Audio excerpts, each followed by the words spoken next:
അഭിനയം കൊണ്ട് ഒരുപാട് മാറ്റം വരുത്തുന്ന നടന്മാരാണ് ഇപ്പോൾ ഉള്ളത്. വളരെ സ്വാഭാവികമായിട്ട് അഭിനയിക്കുന്ന ഒരുപാട്. ഇപ്പോൾ സൂപ്പർ സ്റ്റാർ എന്നുള്ളതല്ല മെയിൻ, അത് നമുക്ക് ഓരോരോ പടങ്ങൾ തമ്മിലുള്ള ഓരോ ചേഞ്ചസ് ആണ്. ഓക്കെ, സൂപ്പർ സ്റ്റാർ എന്നുള്ളത് അവിടെ നിന്ന് മാറ്റി വയ്ക്കാം നമുക്ക്. സൂപ്പർ സ്റ്റാർ എന്ന് പിന്നെ മമ്മൂക്കി മോഹൻലാൽ ആണല്ലോ ആ ഒരു മാറ്റത്തിന് ശരിക്കും പറഞ്ഞാൽ. മമ്മൂക്ക മോഹൻലാൽ അതാണ് മറ്റുള്ള നാടുകളിൽ ഏറ്റവും ഫേമസ് ആയത്. അവർ കൊണ്ടുവന്ന ക്യാരക്ടറുകൾ തന്നെയാണ്. അപ്പോൾ അതിനോടൊരു അഭിമാനം, അവരെ കൂടെ അഭിനയിക്കാൻ പറ്റുക എന്നുള്ളതും നമുക്ക്. കാരണം ഇപ്പോൾ ഞാൻ തെലുങ്കിലൊക്കെ അഭിനയിക്കുമ്പോഴും അവിടെ പറയുക മമ്മൂക്ക മോഹൻലാൽ, മമ്മൂട്ടി മോഹൻലാൽ, മമ്മൂട്ടി മോഹൻലാൽ എന്ന്. അപ്പോൾ അവരുടെ നാട്ടിൽ നിന്ന് വന്ന അവരുടെ മലയാളിയായ ഞാൻ അവരുടെ ഇവിടെ തെലുങ്കിൽ അഭിനയിക്കുമ്പോൾ എനിക്ക് എൻ്റെ ഏറ്റവും വലിയ സന്തോഷം ഞാൻ ഇവരുടെ നാട്ടിൽ നിന്ന് വന്ന ഒരാളല്ലേ എന്നുള്ളതാണ് എൻ്റെ സന്തോഷം. ഇപ്പൊ മലയാള സിനിമയിൽ ആക്ഷനും അതുപോലെ ഡാൻസും പെർഫോമൻസും കൊണ്ട് ആളുകളെ പിടിച്ചിരുത്താൻ കഴിവുള്ള ഒരാളായിരുന്നു. അത് ഡാൻസ് ഞങ്ങൾക്ക് ഇപ്പോഴും ഭയങ്കര എക്സൈറ്റ്മെന്റ്. ഡാൻസ് ഞാൻ വളരെ കുറവാണ് മലയാളത്തിൽ ചെയ്തിട്ടുള്ളത്. പക്ഷെ തെലുങ്ക് എന്ന് പറയുമ്പോൾ ഒരുപാട് ഞാൻ ചെയ്തിട്ടുണ്ട്. ഈവൻ ഞാൻ കിരീടത്തിന്റെ, ഞാൻ ഇതിനു മുമ്പ് പറഞ്ഞിട്ടുണ്ട്, കിരീടത്തിന്റെ തെലുഗു വേർഷൻ ഞാനായിരുന്നു അഭിനയിച്ചത്. അതിൽ 4 ഡ്യൂറ്റ് സോങ് ഉണ്ടായിരുന്നു. അപ്പൊ ആലോചിച്ചാൽ മതി, മാറ്റുള്ള പാർവതി മാമിന്റെ ക്യാരക്ടറായിരുന്നു ഞാൻ അഭിനയിച്ചത്.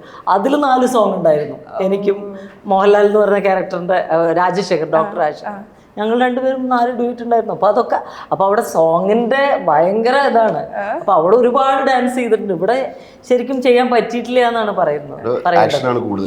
ആക്ഷനും പിന്നെ കോമഡി സിനിമകൾ അങ്ങനെയൊക്കെ ഒരുപാട് ചെയ്തിട്ടുണ്ട്. പിന്നെ ഒരു മച്ചാനവ, ഒരു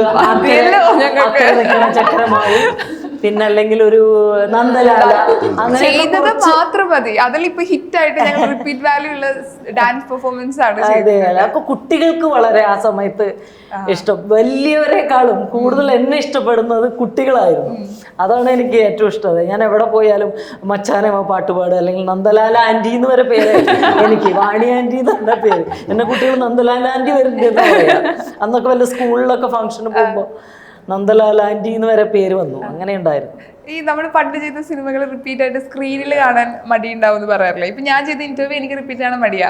അതുപോലെ നിങ്ങൾ പണ്ട് ചെയ്ത കഥാപാത്രങ്ങളെ സ്ക്രീനിൽ കുട്ടികളോ പാരന്റ്സ് കാണും, നിങ്ങൾക്കൊരു ചമ്മൽ, അത് കാണാൻ ചമ്മലല്ല, നമുക്ക് ഇനിയും നന്നായി ചെയ്യാമായിരുന്നു എപ്പോഴും തോന്നിക്കൊണ്ടിരിക്കും. ഏതൊരു സിനിമ ചെയ്താലും നമുക്ക് കുറച്ചുകൂടെ നന്നാക്കാമായിരുന്നു എപ്പോഴും തോന്നും. അങ്ങനെയുള്ള ഒരു ചമ്മലുണ്ട്.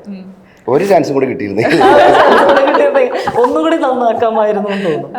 അങ്ങനെയാണെങ്കിൽ ഇപ്പൊ തുടരും ലാലേട്ടന്റെ വന്നല്ലോ, നമ്മുടെ ആ ഒരു കോമ്പിനേഷൻ നമുക്ക് ഭയങ്കര ഇഷ്ടപ്പെട്ടതായിരുന്നു.